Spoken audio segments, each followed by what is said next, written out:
என்னது? கொரியால வீடு வாங்கணும்னா லாட்டரி வின் பண்ணணுமா? ஆமாங்க. சிம்பிளா சொல்லணும்னா, கொரியன் கவர்மெண்ட்டும் பிரைவேட் பில்டர்ஸ் பில்ட் பண்ற நியூ அபார்ட்மெண்ட்ஸ் யாரு வாங்கலான்னு லாட்டரியில தான் செலக்ட் பண்ணுவாங்க. ஏன்னா, கொரியால ஹவுசிங் டிமாண்ட் ரொம்பவே ஹை. அதனால ஃபேரா டிஸ்ட்ரிபியூட் பண்ண லாட்டரி சிஸ்டம் யூஸ் பண்ணுவாங்க. இது எப்படி வொர்க் ஆகும்னா, புது அபார்ட்மெண்ட் ப்ராஜெக்ட் ஓப்பன் ஆகும். எல்லாரும் அப்ளை பண்ணுவாங்க.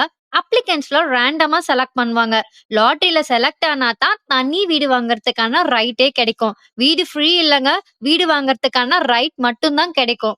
இதுல யாருக்கெல்லாம் முதல் பிரியாரிட்டினா, மேரிட் கப்பிள்ஸ், கிட்ஸ் இருக்க ஃபேமிலிஸ், லாங் டர்மா சேவிங் அக்கவுண்ட் வச்சிருக்கவங்க, ஃபர்ஸ்ட் டைம் வீடு வாங்குறவங்களுக்கு தான் ஃபர்ஸ்ட் பிரியாரிட்டி. கொரியால இந்த லாட்டரி ஹவுஸ்க்கு ரொம்பவே டிமாண்ட் அதிகம். ஏன்னா லாட்டரி வின் பண்ண அபார்ட்மெண்ட்ல மார்க்கெட் பிரைஸை விட சீப்பா கிடைக்கும். 20 to 40% வரை டிஸ்கவுண்ட்ல கிடைக்கும். தட்ஸ் வை கொரியால லாட்டரி ஹவுஸ்ங்கிறதே ஒரு ட்ரீம்.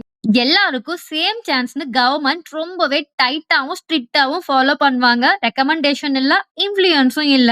சோ எல்லாருமே இந்த சிஸ்டம ரொம்பவே ட்ரஸ்ட் பண்ணுவாங்க. சோ கொரியால வீடு வாங்கணும்னு ட்ரீம் இருந்தா மணியும் வேணும், லக்கும் வேணும். மேலும் கொரியா பத்தின தகவல் வேணும்னா கமெண்ட்ல சொல்லுங்க. This is Tamil to Korea. Bye.